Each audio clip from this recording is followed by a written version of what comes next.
Welcome to বঙ্গজয় বন্ধুরা, আশা করি তোমরা সবাই ভালো আছো। ইস্ট বেঙ্গল মোহনবাগান রিলেটেড খবর এবং এছাড়া ভারতীয় ফুটবল নিয়ে কিন্তু খবর, সব খবর জানবে। তার আগে বলবো, রোজ যেটা বলি, আমার চ্যানেল বঙ্গজয়কে তোমরা বেশি করে লাইক, শেয়ার আর কমেন্ট করো। আর চ্যানেলে যারা নতুন এসেছো তারা অবশ্যই সাবস্ক্রাইব করে বেল বাটনটা অন করে দাও, যাতে ফুটবলের সব নোটিফিকেশন তোমরা রোজকার মতন পেতে থাকো। প্রথমেই আসি মোহামেডানের গোলকিপার পাদাম ছেত্রীর খবরে।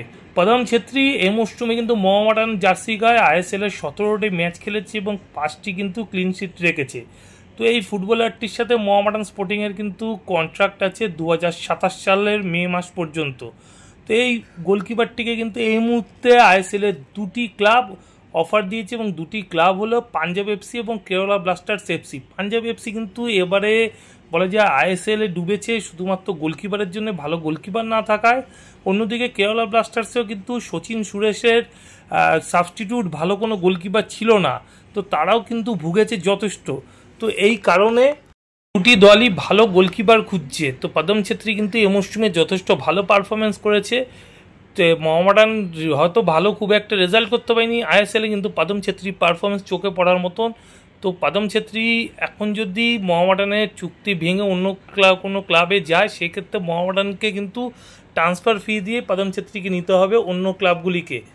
তো এখন দেখার যে আগামী দিনে মোহামেডান স্পোর্টিংয়ের থেকে পাদাম ছেত্রীকে ট্রান্সফার ফি দিয়ে পাঞ্জাব এফসি না কেরালা ব্লাস্টার্সকে নিজেদের ঘরে তুলতে পারে, সেটা কিন্তু কয়েকদিনের মধ্যেই পরিষ্কার হয়ে যাবে। যদি একটু কেরালা ব্লাস্টার্সের খবরে আসে যায়, তো কেরালা ব্লাস্টার্সের সার্বিয়ান ডিফেন্ডার মিলস দ্রিনচিচকে কিন্তু দলে আর রাখতে চাইছে না তাদের নতুন কোচ ডেভিড কাটালা। তো ডেভিড কাটালা কিন্তু মিলন দ্রিনচিচের সাবস্টিটিউট একজন ডিফেন্ডার খুঁজছে। তো এই মুহূর্তে কিন্তু যা খবর, দ্রিনচিচকে ছেড়ে দিচ্ছে কেরালা ব্লাস্টার্স। তো এখন দেখার আগামী দিনে মিলস দ্রিনচিচ কোথায় ফুটবল খেলে, আইএসএলে খেলবে না বিদেশের লিগে খেলবে, সেটা কিন্তু এখনও পর্যন্ত জানা যায়নি। তবে এইটুকু জানা গেছে যে আইএসএলের ক্লাবগুলির থেকে কিন্তু এখনও পর্যন্ত সেরকম কোনো অফার এখনও পর্যন্ত পায়নি মিলস দ্রিনচিচ। আর একটু মোহনবাগান সুপার জায়েন্টের খবরে আসি। আর মোহনবাগান সুপার জায়েন্টের অজি তারকা ফরওয়ার্ড জেসন কামিংস, যিনি নাকি স্ট্রাইকার, সেকেন্ড স্ট্রাইকার এবং অ্যাটাকিং মিডফিল্ডার হিসেবেও খেলতে পারেন, এছাড়া কিন্তু উইংও খেলতে পারেন। একজন দারুণ ইউটিলিটি ফুটবলার মোহনবাগান সুপার জায়েন্টের জন্যে। এই ফুটবলারটির সাথে 2026 মে মাস পর্যন্ত কন্ট্রাক্ট আছে। তো মোহনবাগান সুপার জায়েন্ট কিন্তু এই ফুটবলারটির সাথে আরও একটি মরশুমের কন্ট্রাক্ট বাড়িয়ে নিতে চাইছে 2027 সাল পর্যন্ত। তো এখন দেখার যে জেসন কামিংস 2027 সাল পর্যন্ত মোহনবাগান সুপার জায়েন্টের সাথে কন্ট্রাক্ট কন্টিনিউ করে কিনা। তবে এই মুহূর্তে যা খবর, দুপক্ষের মধ্যে কিন্তু এক প্রস্ত আলোচনা হয়েছে এবং আলোচনা যথেষ্ট ফলপ্রসূ। যদি সব কিছু ঠিকঠাক থাকে তাহলে খুব শীঘ্রই হয়তো চুক্তি বাড়িয়ে নিতে পারেন জেসন কামিংস। পরে চলে আসি ইস্ট বেঙ্গলের খবরে। আর ইস্ট বেঙ্গলের খবরে প্রথম খবরই হচ্ছে মোহামেডান স্পোর্টিংয়ের রাইট ব্যাক জুডিকাকে নিয়ে। এই ফুটবলারটির সাথে কিন্তু মোহামেডান স্পোর্টিংয়ের আরও একটি মরশুমের চুক্তি আছে, তবুও কিন্তু এই ফুটবলারটিকে নেওয়ার জন্য ঝাঁপিয়েছে ইস্ট বেঙ্গল। ইস্ট বেঙ্গল কিন্তু এই ফুটবলারটির এজেন্টের সাথে কথাবার্তা শুরু করেছে বলে শোনা যাচ্ছে। ইস্ট বেঙ্গল ছাড়াও কিন্তু এই ফুটবলারটিকে নেওয়ার ব্যাপারে আগ্রহ প্রকাশ করেছে উড়িষ্যা এফসি এবং পাঞ্জাব এফসি। তবে এখনও পর্যন্ত যা খবর, তাতে কিন্তু ইস্ট বেঙ্গল কিন্তু এগিয়ে আছে জুডিকাকে নিজেদের দলে সই করানোর ব্যাপারে। তবে তাকে কিন্তু সই করাতে গেলে মোহামেডান স্পোর্টিংকে কিন্তু ট্রান্সফার ফি দিয়ে জুডিকাকে নিজেদের দলে সই করাতে হবে ইস্ট বেঙ্গলকে, কেননা মোহামেডান স্পোর্টিংয়ের সাথে জুডিকার আরও একটা মরশুম কন্ট্রাক্ট আছে। তো এখন দেখার যে জুডিকার জন্য মোহামেডান স্পোর্টিং কত টাকা ট্রান্সফার ফি রাখে আগামী দিনে। ইস্ট বেঙ্গল কিন্তু আরও এক মিডফিল্ডারের দিকে কিন্তু এই মুহূর্তে হাত বাড়িয়েছে। ফুটবলারটির নাম হলো লালরামডিনা রালতে। এই ফুটবলারটি কিন্তু খেলেন রিয়েল কাশ্মীরে। তো এই ফুটবলারটিকে নেওয়ার ব্যাপারে কিন্তু আগ্রহ দেখাচ্ছে ইস্ট বেঙ্গল। লালরামডিন রালতে কিন্তু শুধু ইস্ট বেঙ্গল নয়, এই ফুটবলারটিকে নেওয়ার জন্য কিন্তু ঝাঁপিয়েছে হায়দ্রাবাদ এবং মুম্বাই এফসিও। এই মরশুমে আই লিগে রিয়েল কাশ্মীরের জার্সি গায়ে দারুণ ফুটবল খেলেছে এই মিজো তরুণ ফুটবলারটি।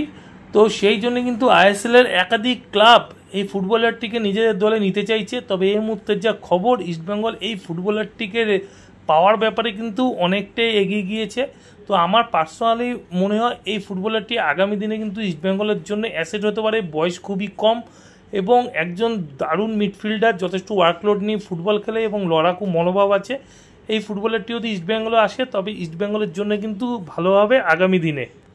কন্নড় শিল্ড অনেকদিন ধরেই শোনা যাচ্ছে এই ফুটবলারটিকে নিয়ে নানা রকমের কথা, কখনো ইস্টবেঙ্গল, কখনো মোহনবাগান সুপার জায়েন্ট, কখনো আইএসএল এর অন্য ক্লাবগুলির সাথে। তবে এই মুহূর্তের খবর কন্নড় শিল্ড কিন্তু ইস্টবেঙ্গলে আসা প্রায় চূড়ান্ত পর্যায়ে। হ্যাঁ বন্ধুরা, একেবারে চূড়ান্ত পর্যায়ে চলে এসেছে এই দুর্দান্ত একজন ইউটিলিটি ফুটবলার, যিনি অ্যাটাকিং মিডফিল্ডের সাথে সাথে স্ট্রাইকার, সেকেন্ড স্ট্রাইকার সব পজিশনেই খেলতে পারেন। তো কন্নড় শিল্ডের কিন্তু ইস্টবেঙ্গলে আসাটা এই মুহূর্তে শুধু সময়ের অপেক্ষা। স্কটিশ এই ফুটবলারটির সাথে মাঝখানে শোনা গেছিল চেন্নাই এনএফসি নতুন করে চুক্তি করে নিচ্ছে, কিন্তু সুপার কাপে ব্যর্থতার পর ওয়েন কোয়েলকে আর কোচ হিসাবে রাখছে না চেন্নাই এনএফসি, আর তারপরেই কিন্তু আর চেন্নাই এনএফসিতে থাকতে চাইছে না কন্নড় শিল্ড। এই মুহূর্তের খবর ইস্টবেঙ্গলের সাথে কিন্তু কথাবার্তা প্রায় চূড়ান্ত পর্যায়ে চলে গেছে কন্নড় শিল্ডে। শুধু লাল হলুদ জার্সি গায়ে দেওয়াটা কিন্তু এই মুহূর্তে সময়ের অপেক্ষা। কন্নড় শিল্ডের এই মুহূর্তে মার্কেট ভ্যালু 4 কোটি টাকার মতন, এবং এইটা কিন্তু ইস্টবেঙ্গল মেনে নিয়েছে এবং তাকে কিন্তু আনা হচ্ছে, এরকম কিন্তু একটা সিদ্ধান্ত প্রায় নিয়েছে ইস্টবেঙ্গল ক্লাব। সবার শেষে যাকে নিয়ে কথা হবে সেই ফুটবলারটিকে নিয়ে অনেক দিন ধরেই কিন্তু ইস্টবেঙ্গলের অন্দরমহলে আলোচনা চলছে, রাফসান রবিনো। তো অবশেষে কিন্তু শোনা যাচ্ছে এই ফুটবলারটি ইস্টবেঙ্গলে আসার ব্যাপারে অনেকটাই চূড়ান্ত। হ্যাঁ, ক্লেইটন সিলভার সাথে অস্কার ব্রুজোর ঝামেলার পরই কিন্তু প্রায় চূড়ান্ত হয়ে গেছে এই ফুটবলারটি, এবং এই মুহূর্তের খবর হয়তো খুব তাড়াতাড়ি ইস্টবেঙ্গলের সই করতে পারে রাফসান রবিনো। কেননা রাফসান রবিনোর সাথে তার ব্রাজিলের কারেন্ট ক্লাবের চুক্তি এবছরেরই মে মাসেই শেষ হয়ে যাচ্ছে, আর একটা মাসও সময় নেই।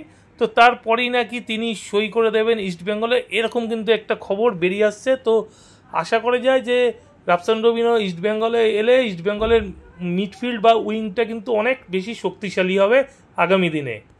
তো বন্ধুরা, এখনকার মতন এই পর্যন্ত। নতুন খবর নিয়ে হাজির হবো তোমাদের কাছে পরের ভিডিওতে। যাওয়ার আগে শুধু একটাই কথা বলবো, আগের ভিডিও যারা মিস করে গেছো তার জন্য ডেসক্রিপশন বক্সে আগের ভিডিও লিঙ্ক দেওয়া থাকবে, তোমরা লিঙ্ক ক্লিক করে কিন্তু আগের ভিডিও দেখে নিতে পারো। এখনকার মতন গুড বাই।